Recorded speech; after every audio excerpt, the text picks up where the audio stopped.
Good morning children. कल मैंने आपको व्याकरण संबंधी कुछ बात बताई थी। आज का विषय कविता यानी दिनांक 5, 8 और 21 का। आज आपको मैं सुंदर भारत इस कविता के माध्यम से भारत की महिमा कैसी है, क्यों है और किस कारण से वो सुंदर बना हुआ है, इसके बारे में कवि श्रीधर पाठक जी ने जो बात बताई है उसको उस कविता के माध्यम से मैं आपको बता रही हूँ। देखिए, कवि परिचय। श्रीधर पाठक का जन्म 11 जनवरी, आप पेज नंबर 1 के ऊपर सुंदर भारत इस कविता को किताब को खोलिए और देखिए। श्रीधर पाठक का जन्म 11 जनवरी 1859 यानी 11 जनवरी 1859 को उत्तर प्रदेश के जोधरी नामक गांव में हुआ।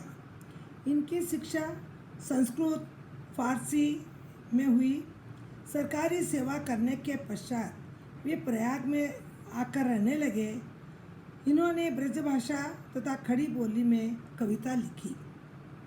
इनकी मुख्य रचनाएं मनोविनोद, काश्मीर, सुषमा, गोपिका गीत एवं भारत गीत है। आपने खड़ी बोली में काव्य रचना कर पद्य और गद्य में एकता स्थापित करने का प्रयास किया। इन्होंने अंग्रेजी तथा संस्कृत की पुस्तकों के पद्यानुवाद भी किए। वे प्राकृतिक सौंदर्य, स्वदेश प्रेम तथा समाज सुधार की भावना के कवि हैं। इस कविता में कवि ने किस तरह से अपने भारत देश की तुलना सुंदरता को बताया है, इसका संक्षिप्त 2 लाइन में आप इस विषय प्रवेश के द्वारा समझिए ताकि आपको पूरा कविता का सार समझ में आ जाएगा। भारत सुंदर देश है और भिन्न धर्मावलंबियों का देश है। भिन्न धर्मावलंबियों का यानी ये संधि शब्द है। धर्म के में अलग अनेक भिन्न भिन्न देश। हमारा भारत देश तो इतना महान है कि इस देश के अंदर सभी देशों के, सभी भाषाओं के, सभी जातियों के लोग को स्थान प्राप्त होता है। इसीलिए इसको भिन्न धर्मावलंबियों का देश कहा गया है। या हिंदू, मुस्लिम, सिख, ईसाई। कभी कविता आपने सुनी थी कि हिंदू, मुस्लिम, सिख, ईसाई सबको मेरा प्रणाम, चलिया मेरा नाम, चलना मेरा काम। और हिंदुस्तान की महिमा को बताते हुए कहा, यहाँ की जनता में कर्मनिष्ठता यानी काम करने की लगन, कर्मनिष्ठता यानी लगन और लोगों में प्रेम और ममता का अपार दौलत है। इसीलिए आप लोग भी सवेरे अपने पाठशाला में करते हो, जब बोलते हो all Indians my brother and sister. ये क्यों कहा जाता है? इसका कारण ये है कि हमारे देश के अंदर जाति पाति का कोई भेद नहीं है। सभी लोग मिलजुल कर रहते हैं। प्रेम और ममता सभी अपार दौलत है। यानी धन तो सभी के पास रहता होगा, लेकिन प्यार भरा धन, ममता, ये जिनके पास है वह देश बहुत ही धनवान होता है। यहाँ की प्रकृति शोभा ने भारतवासियों के हृदय पर असीम छाप डाली है। और इसी तरह से इन लोगों के साथ साथ ही हमारे देश की जो प्रकृति है उस शोभा को देखना और इसी छटा हमको और कहीं नहीं मिलेंगी। हृदय पर असीम छाप यानी जिसको कोई एक बार अगर भारत में आकर उस प्राकृतिक दृश्य को देख लेता है तो वो कभी उसको भूलता नहीं है। इस तरह भारत वंदनीय। इसी कारण कवि श्रीधर जी ने कहा है कि भारत वंदनीय है। अब वंदनीय शब्द में आपको व्याकरण की दृष्टि से भी समझना चाहिए कि वंदना करने के योग्य, जिसको हम लोग वंदन कर सकते हैं, इसमें ऐसी पूरी क्षमता भरी हुई है। इसीलिए कवि ने हमें बताया कि ये वंदना करने के लायक है। और वंदनीय शब्द व्याकरण की दृष्टि से भाववाचक संज्ञा भी बन जाता है। वंदना एक नाम है जो संज्ञा है, और वंदनीय जो वंदना करने के योग्य है, इसीलिए इसको वंदनीय कहा गया। तो बच्चों ध्यान से सुनिए। अभी इस 2 लाइन में भी आपको इस कविता का सार समझ में आ गया होगा कि इस कथन से हम ये कह सकते हैं कि हमारा भारत कितना सुंदर है और कितना अच्छा है। भारत हमारा कैसा सुंदर सुहा रहा है, शुचि भाल पे हिमाचल, चरणों पे सिंधु अचल। देखिए फर्स्ट लाइन में ही प्रथम पंक्ति में भारत की सुंदरता को बखान करते हुए कवि ने सुंदर सुहा रहा है, सुहा यानी दिख रहा है, कितना सुंदर लग रहा है ये हमारा देश। क्योंकि शुचि भाल पे हिमाचल यानी सबसे ऊंचे पर क्या है, हिमाचल पर्वत है, और चरणों में यानी नीचे क्या बह रही है, सिंधु आंचल यानी नदी बह रही है। ऊपर हिमालय पर्वत अपनी ऊंचाई लेकर हमारे देश की रक्षा कर रहा है, और नीचे सिंधु नदी हमारे चरणों में बहकर हमको, हमारे देश को सस्य श्यामल बना रही है। इस 2 पंक्तियों में इस प्रकार से कवि ने समझाते हुए अपने भारत देश की सुंदरता को बताया है। ऊर पर विशाल सरिता शीत हीर हार चंचल। देखिए इन शब्दों के अर्थ को। ऊर का अर्थ है हृदय, दिल। ऊर पर विशाल सरिता शीत हरि हार चंचल। नदी, सरिता का पर्यायवाची शब्द है नदी, या अर्थ नदी, तटनी।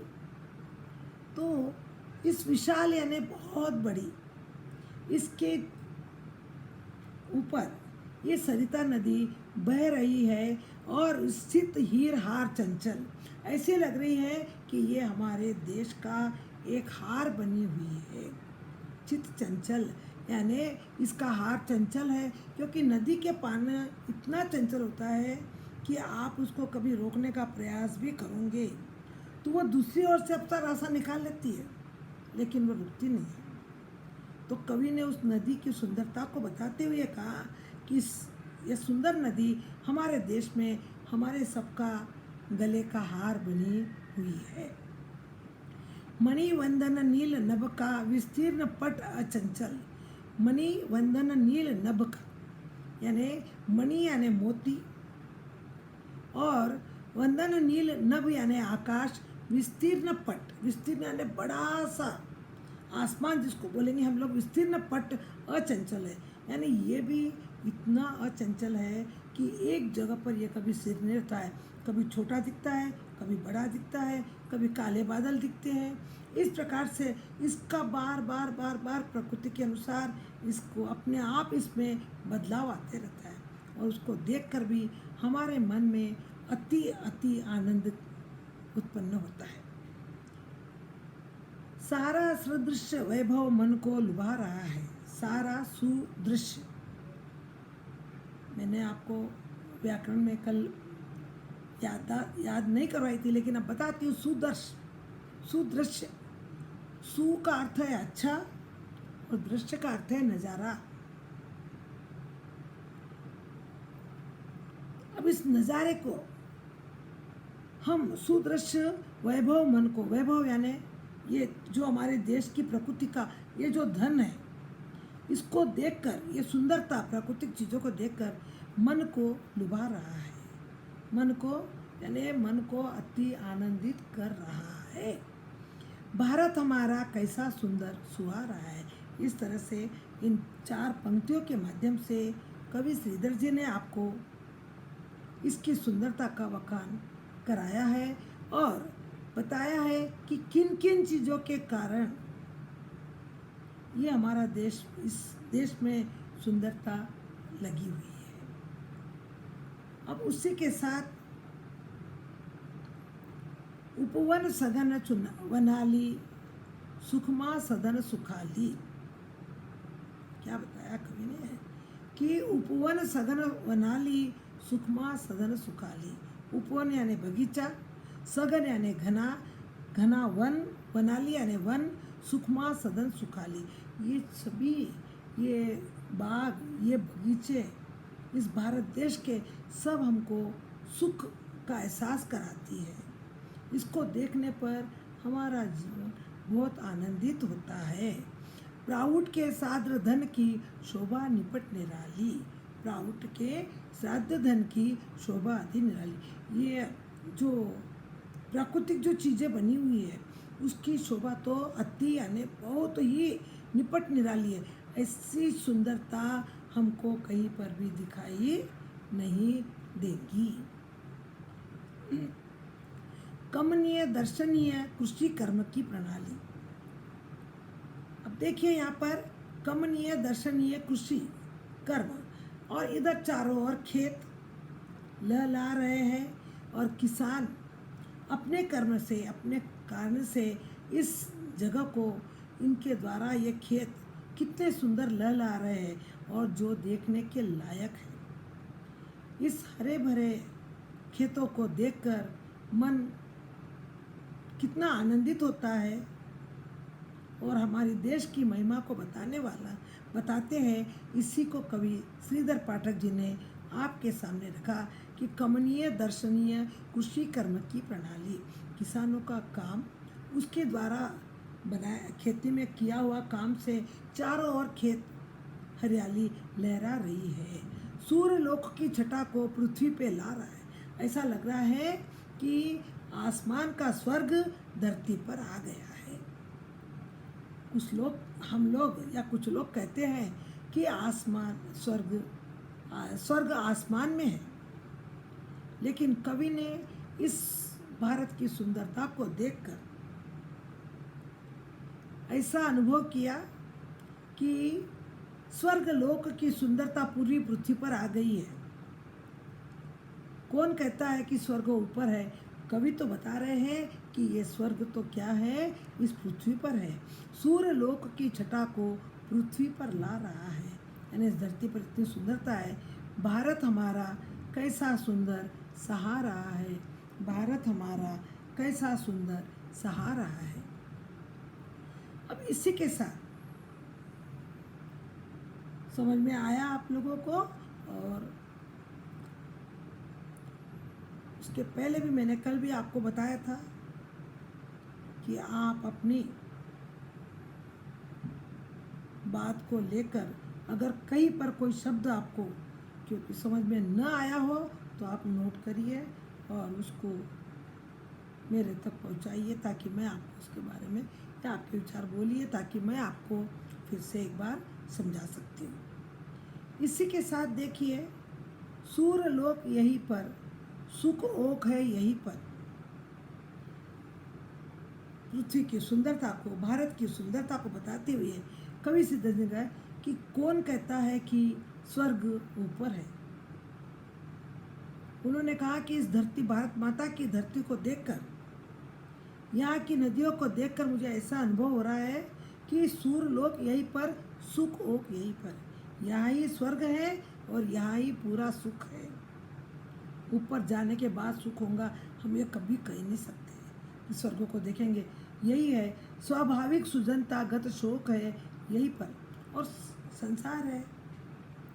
स्वाभाविकता, सुजनता और गत शोक है, कभी दुख कभी सुख। हमको ऊपर जाकर देखने की आवश्यकता नहीं है, इस धरती पर ही हमको इसकी सुंदरता दिखाई दे रही है।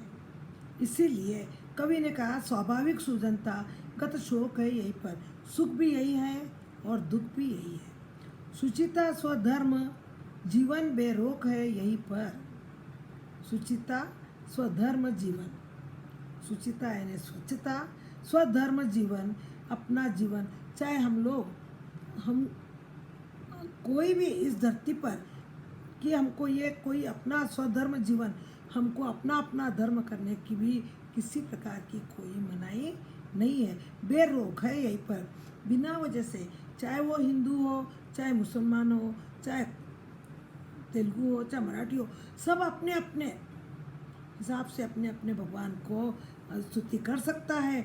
उनके ऊपर कोई बेरोक नहीं है, कोई रुकावट नहीं है, किसी प्रकार का कोई बंधन नहीं है। भव मोक्ष का यहीं पर अनुभव भी आ रहा है।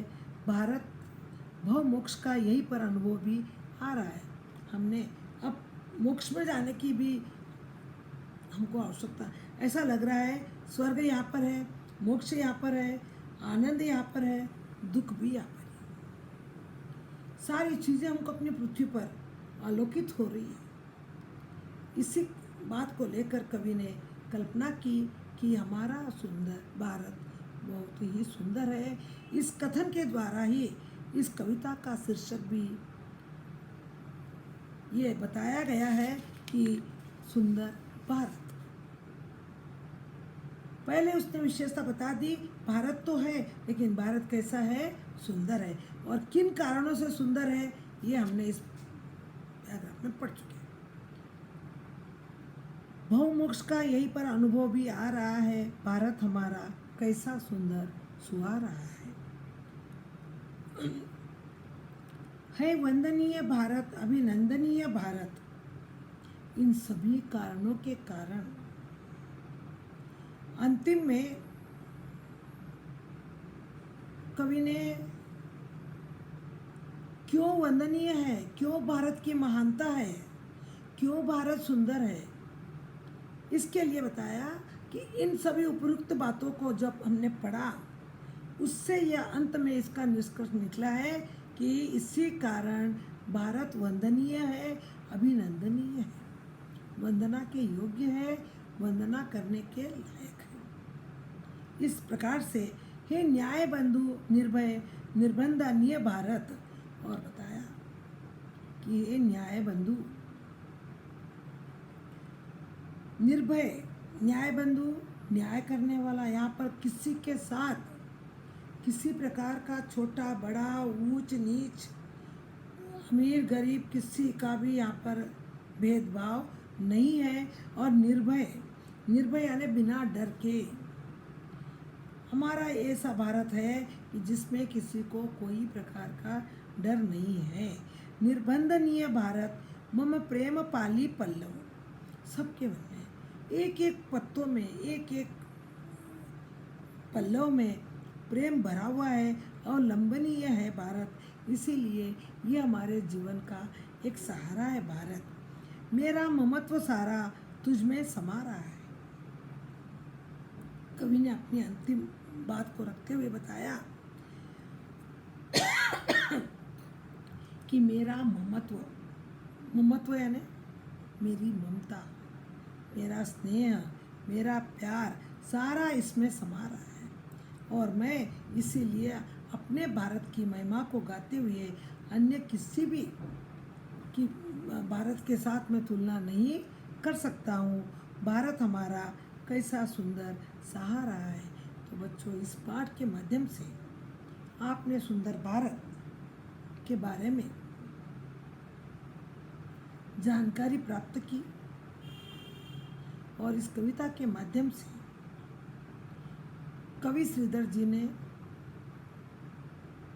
भारत की महिमा, उसकी गुण और उसकी विशेषता आदि क्यों बनी हुई है, किस कारण बनी हुई है, इसके बारे में उन्होंने हमको बताया है। तो मुझे आशा है कि आप लोग इस सुंदर भारत कविता का सार समझकर भारत में सुंदर भारत में कवि का आशय क्यों ऐसा बना, क्यों उसने भारत को सुंदर कहा, इस सभी के बारे में आप समझ चुके होंगे। तो देखिए हमारे प्रकृति को, कि प्रकृति कितनी सौंदर्य से भरी हुई है, जिसका गुणगान कवि ने अपनी कविता के माध्यम से किया है। अब आगे इसमें आप लोगों को जो क्वेश्चन मैं करने के लिए बोलूँगी, उसमें 2 क्वेश्चन जैसे आप लोग देखिए, आपके नोट्स में लिखिए। एक क्वेश्चन, अभिव्यक्ति सृजनात्मक में भारत की प्रकृति निराली है, यहाँ का प्राकृतिक सौंदर्य सारी दुनिया को लुभाता है, इसे अपने शब्दों में स्पष्ट कीजिए। पेज नंबर 3, अभिव्यक्ति सृजनात्मक में क्वेश्चन नंबर 2 और आ में कृषि कर्म से क्या तात्पर्य है, इन 2 प्रश्नों के उत्तर को आप लोग लिखने का प्रयास करेंगे।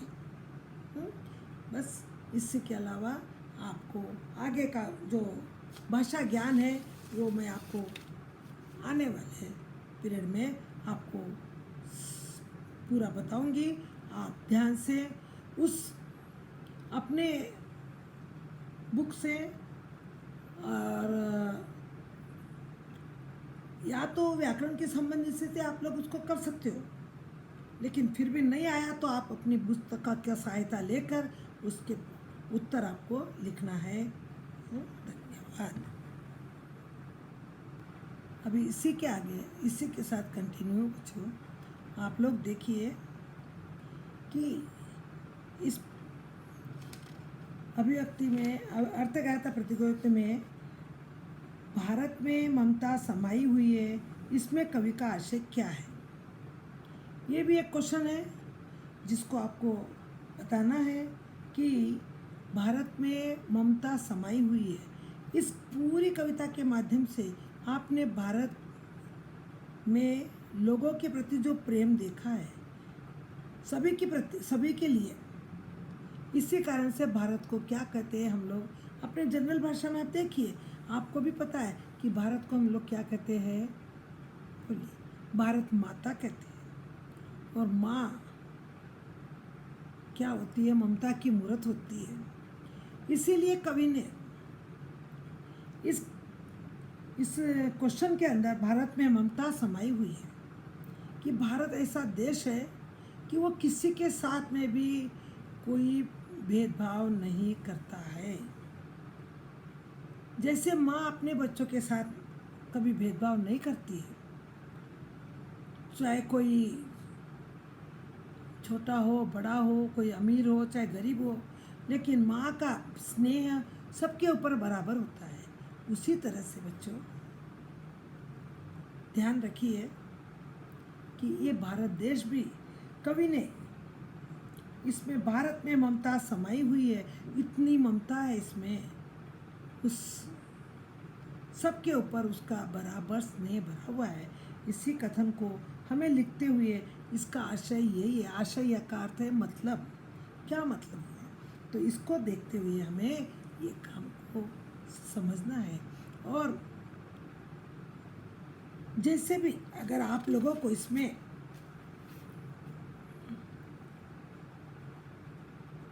भाषा की बात के अंदर अगर जो आपको बताया है, जो मैंने पढ़ाते पढ़ाते भी आपको बताया था, देखिए पेज नंबर 4 पर आप लोग ध्यान रखिए और उसको किताब को खोल कर देखिए। उसमें देखिए सबसे पहला भाषा की बात में आपको पर्यायवाची शब्द, कल मैंने आपको पर्यायवाची शब्द के बारे में बताया था कि एक शब्द के 2 से अधिक मीनिंग। तो अब ऊर, अभी मैंने समझाते हुए बताया कि ऊर यानी हृदय, दिल, ये उसका पर्याय शब्द है। नभ, आकाश, आसमान, गगन, अंबर आदि। तो इस मेरे बताए हुए आधार पर अगर आप लोग अपने नोट्स में इन चीज़ों को लिखोगे दूसरा आपका विलोम शब्द, जिसका भी थोड़ा सा मैंने हिंट्स आपको कल बताया था। रुचि, उसका अपोजिट है अरुचि। इस बात को ध्यान में रखते हुए आप इस प्रश्न के, इस भाषा की बात के सभी के आंसर आपको लिखना है। चंचल अचंचल और सुंदर असुंदर, इस बात को ध्यान रखना है कि रुचि, चंचल और सुंदर। रुचि है अरुचि, अपोजिट। रुचि यानी पसंद, अरुचि यानी पसंद नहीं है। चंचल यानी बहुत नटखट, अचंचल यानी जो कोई भी काम करने में मतलब उसके अंदर उत्सुकता नहीं रहती है। और दूसरा सुंदर असुंदर। अब देखिए इसमें वाक्य में प्रयोग भी करना है। आप 10th क्लास के बालक हो, इन शब्दों से आपको ऑन सेंटेंस बनाना है। फिर भी मैं आपको बता रही हूँ एक बार। रुचि, मेरी पढ़ाई करने में बहुत रुचि है, यानी मुझे बहुत इंटरेस्ट आता है, खुशी होती है। दूसरा चंचल, मेरा छोटा भाई बड़ा ही चंचल है। इसका अर्थ शरारती, एक जगह नहीं बैठना, उसको बोलते हैं चंचल। जैसे इसके लिए यहाँ पर इस कविता में किसके लिए बताया गया था? नदी के लिए, कि नदी क्या है? बड़ी चंचल है, वह रुक सकती है क्या? उसको रोको तो नहीं। ऐसे ही छोटे बच्चे भी बहुत चंचल होते हैं। मेरा भाई बहुत चंचल है। और तीसरा है सुंदर, उस बगीचे में सुंदर फूल खिले हुए हैं। अब इसके बाद देखो तद्भव रूप लिखी है। तद्भव रूप यानी ये देखो, हिंदी में मैंने आपको कल नहीं बताया था, हिंदी में एक तद्भव और एक तत्सम। तद्भव क्या है और तत्सम क्या है? तत्सम संस्कृत से आया हुआ शब्द है, जिसको हम जैसे के वैसा उपयोग करते हैं। और तद्भव है हिंदी का बिगड़ा हुआ रूप, यानी अशुद्ध रूप। तो हमें इसके तद्भव रूप लिखना है संध्या। संध्या को लिखना है हमको, इसका बिगड़ा हुआ रूप है संध्या, तत्सम रूप है। और इसका तद्भव रूप लिखना है शाम, जिसको इवनिंग बोलते हैं आप इंग्लिश में। अब दूसरा आम्र, ये भी संस्कृत शब्द है, इसका तद्भव रूप है आम, यानी मैंगो। दूसरा मयूर, इसको बोलते हैं, इसका तत्सम मोर। तो इस तरह से आपको तद्भव और तत्सम रूप में मालूम चाहिए। बताइए, आपको फिर से एक बार बताती हूँ कि तद्भव रूप जो होता है वह हिंदी का बिगड़ा हुआ रूप होता है, तद्भव रूप। तो ये संस्कृत के शब्द है, ये सही है, लेकिन इसको और सरल हिंदी में बताने के लिए, तद्भव रूप बताने के लिए हमें ये शब्दों को लेना चाहिए। अब उसी के अनुसार देखिए प्रत्यय। प्रत्यय और उपसर्ग, ये व्याकरण को आप समझिए पहले। प्रत्यय क्या है?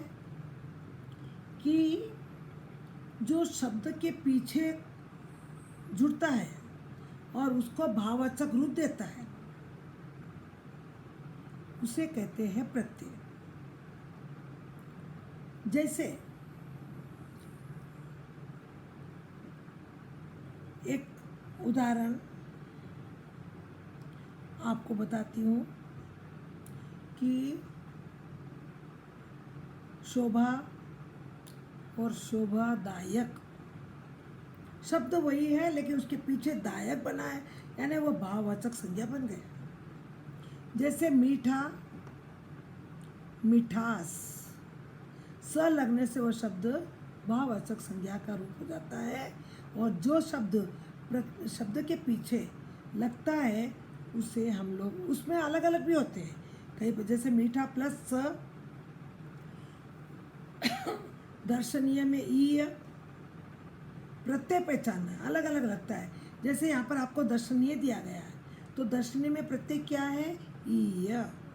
स्वाभाविक में इक और सुजनता में ता।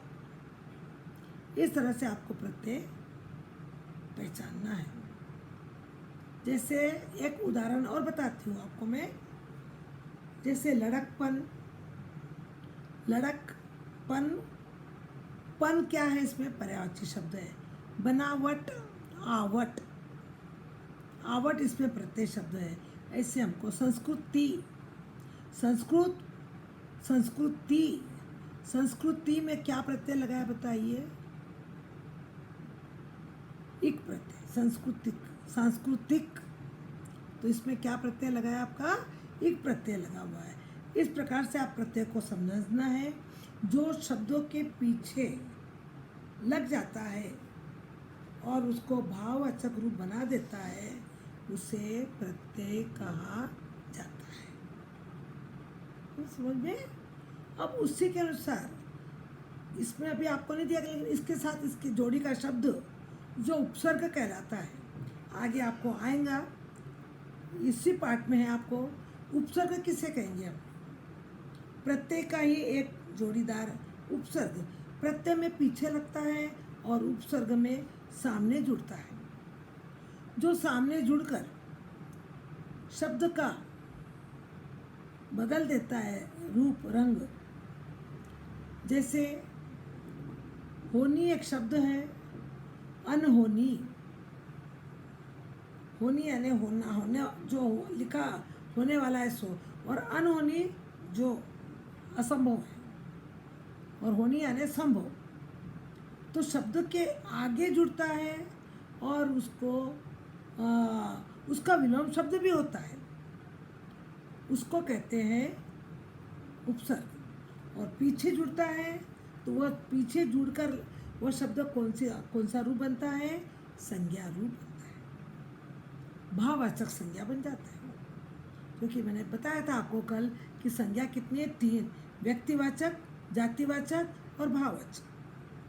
तो ये प्रत्यय जब जुड़ता है तो वो शब्द संज्ञा रहता है, लेकिन कौन सी संज्ञा रहता है? भाववाचक संज्ञा रहता है। तो इस तरह से देखिए, आपको दर्शनीय में ई, स्वाभाविक में इक और सुजनता में ता, ये आपका आंसर है और आपको लिखना है।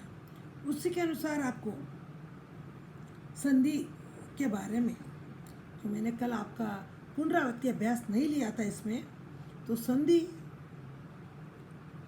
में भी विसर्ग संधि, स्वर्ण संधि, व्यंजन संधि, ये संधि होती है। तो यहाँ पर हमको ऐसा पूछा गया है आपको कि हिमालय, अब इसका संधि विच्छेद करिए। छोटे जब बालक थे आपको तो ई प्लस ह प्लस म प्लस ऐसे शब्द दिया है, म प्लस अ प्लस ल प्लस य, इन सबको जोड़ दो हिमालय। अब देखो आपने इसको जब अलग अलग किया था उसमें अ आया, तो यहाँ पर देखिए हिमालय शब्द आपको दिया गया है। हिमालय दिया गया तो हिम प्लस आलय, जहाँ पूरा वातावरण बर्फ से बना हुआ है, जिसका पूरा घर ही बर्फ से है, इसीलिए उस पर्वत का नाम क्या पड़ा? हिमालय। हिम प्लस आलय। तो देखिए, अब देखिए यहाँ पर दूसरा है कि महोत्सव, इसका विच्छेद का संधि पहचानिए। हिमालय में तो आपको शायद संधि, और महोत्सव में महा प्लस उत्सव, महोत्सव, महा प्लस उत्सव। और वैसे ही स्वागत, सु प्लस आगत, ये संधि शब्द को आपको विच्छेद करके संधि भी पहचानना है। हिमालय है, हिमालय आपको स्वर संधि, और स्वाभाविक में भी आपको, ये भी आपको स्वाभाविक में आपको स्वर संधि होगा। और स्वागत सु प्लस आगत, ये भी आपका व्यंजन संधि, सु प्लस आगत, क्योंकि सु है बड़ा इसीलिए उसमें व्यंजन संधि लगा। तो बच्चों, इस तरह से आपको पिछले ज्ञान के माध्यम से इसे इन संधि, प्रत्यय, तद्भव रूप, विलोम शब्द आदि सभी को आपको अभ्यास पुस्तिका में लिखना है और उसी के साथ सु शब्द जोड़कर, तो सु कहाँ लगेगा? फर्स्ट उदाहरण दिया गया आपके किताब में, सु जनता, तो जनता के आगे सु लगा है। तो ऐसे ही सु को जोड़कर आपको पाँच से अधिक शब्द आपको लिखना है।